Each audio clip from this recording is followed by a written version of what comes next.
Bismillahirrahmanirrahim. Assalamualaikum warahmatullahi wabarakatuh. Nama saya Nur Aldina Eka Putri dari jurusan Bimbingan Konseling Islam kelas 5A. Ingin menjelaskan mengenai KKN, korupsi, kolusi, dan nepotisme. Dari mulai sejarahnya, perkembangannya, sebab dan akibat, dan solusinya. Mari kita mulai. KKN itu sudah dimulai segala bentuk macamnya dari mulai tahun 1800-an, dari mulai zaman penjajahan Belanda, di mana pada saat itu Indonesia belum merdeka dan masih dijajah Belanda. Sejarah ini sudah lama sekali dan cenderung semakin meluas setelah Indonesia itu di tangan penjajahan Belanda dan dipegang oleh gubernur Belanda pada saat itu. Smith mengemukakan contoh tindakan korupsi yang meluas pada saat pemerintahan Hindia Belanda adalah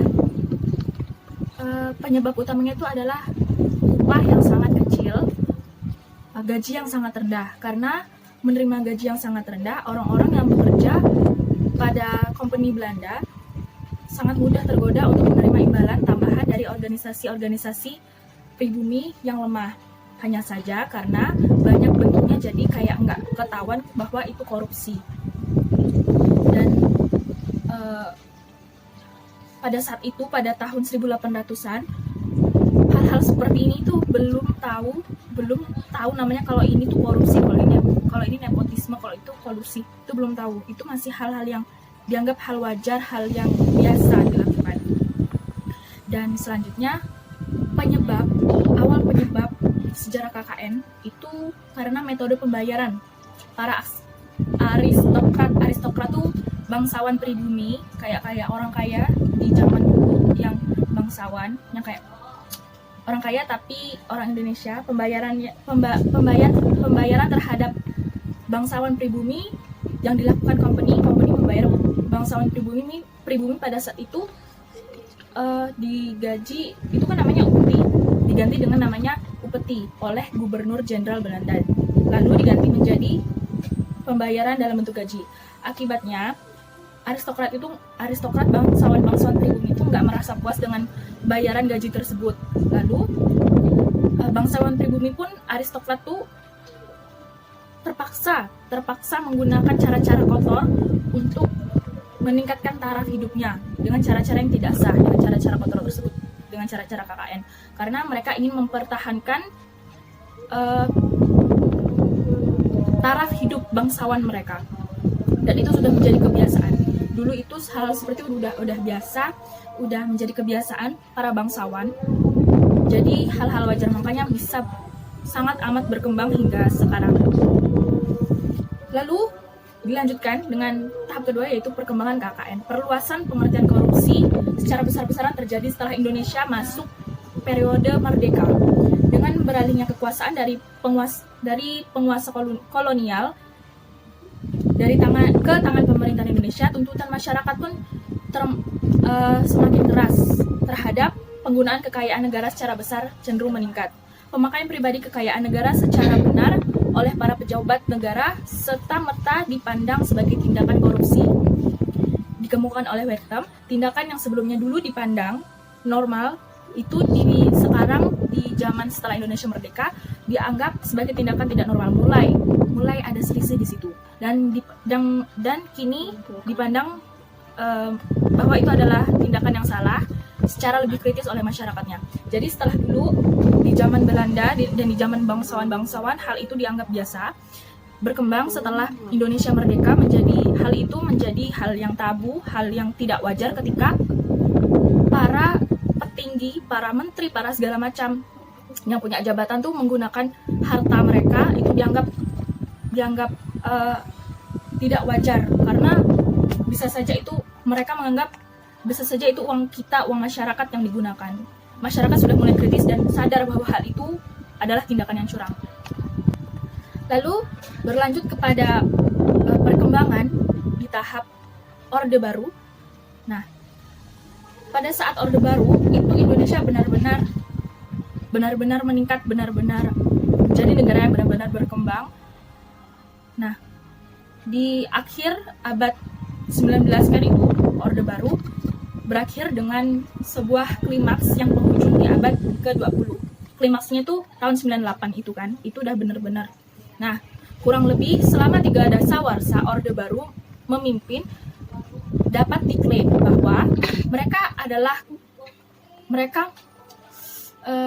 itu mendapatkan, mereka itu bisa membawa keberhasilan dan pembangunan yang begitu pesat dapat dibuktikan dengan berbagai data kan.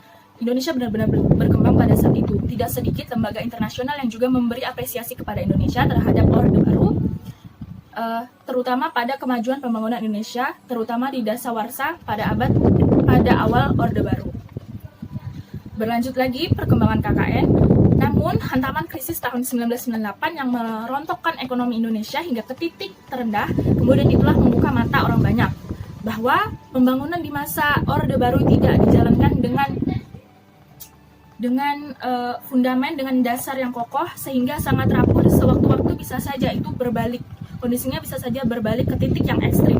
Makanya pada saat itu pada tahun 98 masyarakat tuh sudah mulai sadar bahwa pemerintahan Orde Baru itu nggak efektif, nggak punya dasar. Nah, penyebabnya ialah kenapa Orde Baru bisa runtuh. Penyebabnya ialah tata kelola institusi politik dan ekonomi yang sangat buruk.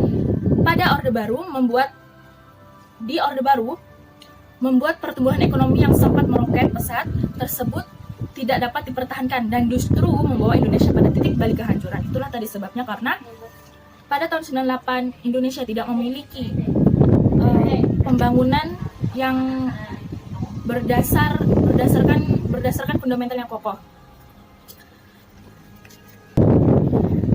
Nah, hal ini disebabkan karena politik ekonomi yang tidak inklusif. Nah, tidak inklusif ini artinya tidak mengizinkan dan tidak melibatkan masyarakat untuk ikut serta dalam mengambil keputusan penting, tidak mengikutkan masyarakat dalam menata tata aturan yang fair dan transparan untuk masyarakat berpartisipasi dalam segala bidang negara Indonesia. Dan ini membuat Indonesia di zaman Orde Baru gagal mempertahankan capaian-capaian yang cemerlang yang pernah ditorehkan. Seperti kita tahu pada saat Orde Baru itu benar-benar otoriter. Siapa yang tidak sependapat dengan pemerintah habis, gitu kan. Nah, itulah sebabnya mengapa dan itu Indonesia tuh pada saat itu politik ekonominya tidak transparan, tidak inklusif, tertutup sekali. Hanya pemerintah dan orang-orang dekat pemerintah yang bisa mengaksesnya. Nggak bisa, orang masyarakat biasa itu tidak diizinkan untuk ikut memberi suaranya, ikut berpartisipasi, memberikan aspirasinya pada saat itu. Itulah yang membuat Indonesia menjadi titik balik, sempat mengalami krisis yang ekstrim. Institusi politik yang bersifat eksklusif memunculkan keraguan pada pelaku ekonomi untuk menjalankan persaingan sehat. Tidak ada jaminan bahwa temuan-temuan teknologi atau inovasi yang dijalankan pelaku ekonomi mendapat perlindungan negara. Maka dari itu, praktek korupsi, kolusi, dan KKN menjadi proses dan tahap dan langkah yang paling logis, paling masuk akal untuk ditempuh siapapun agar menjadi unggul dalam ekonomi, dalam segala hal, dalam politik, dalam jabatan ekonomi, dalam kekuasaan. Karena hanya segelintir orang yang dapat berhasil menjalankan proses ini dan menikmati konsensi bisnis melalui relasi-relasi politik. Itu sebabnya KKN itu menjadi sangat amat pesat, menjadi banyak digandrungi orang kan pada saat itu. Dan mungkin sekarang masih terjadi. Nah, selanjutnya saya akan menjelaskan sebab akibat KKN. Sebabnya yang pertama adalah sebab internal dari dalam. Sebab terjadinya KKN yaitu faktor internal dari manusianya sendiri. Yang pertama, sebabnya karena mentalitas aparat yang buruk. Kedua, moral yang tidak baik. Ketiga, kemampuan kerja aparat yang tidak memadai. 4, adanya niat untuk mencari kekayaan, upeti sendiri, memperkaya diri sendiri dan tidak melakukan tanggung jawabnya secara penuh. Yang kelima, pendapatan yang didapat bagi mereka masih rendah, makanya mereka melakukan KKN. 6. Karena desakan keluarga, ekonomi keluarga, makanya mungkin pada saat itu seseorang melakukan KKN, melakukan nepotisme karena ada ponakannya, ada adiknya, ada temannya yang membutuhkan kerja, jadi didesak. Nah, mau tidak mau seseorang melakukan nepotisme. Lalu sebab eksternal, sebab KKN dari luar eksternal. Yang pertama, iklim politik yang dibangun dan dipertahankan berdasarkan jaringan dan loyalitas politik dengan imbalan material atau finansial atau ekonomi.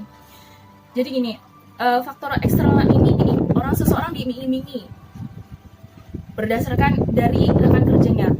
Kau mau enggak nih ini. Yang kedua, sebab akibat KKN bagian eksternal dari luar, iklim politik yang dibangun dan dipertahankan berdasarkan jaringan dan loyalitas.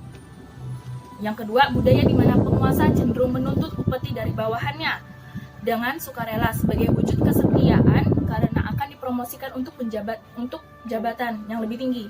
Yang ketiga, manajemen kekuasaan yang seolah memberi kesempatan terjadinya tindak pidana korupsi, kolusi dan nepotisme tanpa adanya pengawasan dan penegasan terhadap kekuasaan yang ada. Lalu, akibat dari KKN. 1. Akibat dari KKN yang pertama, pemborosan berbagai sumber. Yang kedua, menimbulkan ketidakpercayaan rakyat masyarakat kepada pemerintah. Ketiga, pengurangan kemampuan aparatur negara karena melakukan nepotisme belum tentu orang yang berkapasitas menjabat memiliki jabatan yang seharusnya, padahal orang itu tidak berkapasitas, tapi karena bantuan orang dalam, nah orang itu bisa menduduki suatu posisi tertentu. Yang ketiga, pengurangan kemampuan aparatur pemerintah. Yang keempat, hanya memperkuat atau memperkaya segelintir golongan. Yang kelima, hilangnya wibawa dan kapasitas administrasi negara atau pemerintah. Yang keenam, gangguan terhadap penanaman modal. Yang ketujuh, bantuan yang dapat lenyap. 8. Ketidakstabilan revolusi sosial. 9. Pengambil alih kekuasaan oleh militer. 10.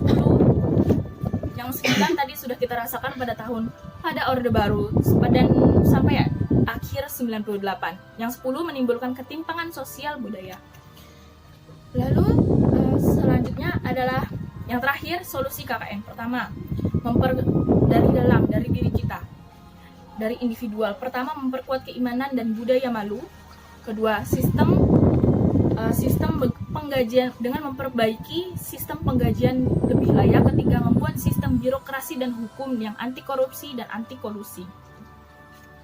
Yang keempat, melakukan perhitungan kekayaan pejabat dengan sebenar-benarnya, sebersih-bersihnya. Kelima, hukuman yang berat secara tegas tanpa pandang bulu, tanpa pandang siapapun itu. Yang keenam, perlu kesadaran kolektif dan kontrol publik. Yang ketujuh, memperbaiki moral dan mental diri. Tumbuhkan semangat anti KKN dalam diri, praktikan anti KKN dalam setiap perbuatan, dan pengaruhi orang lain agar semangat anti KKN tumbuh dalam kepribadiannya. Maka dari itu, insya Allah KKN pun akan tuntas dari bumi Indonesia. Baiklah, sekian dan terima kasih. Wabillahi taufik wal hidayah. Wassalamualaikum warahmatullahi wabarakatuh.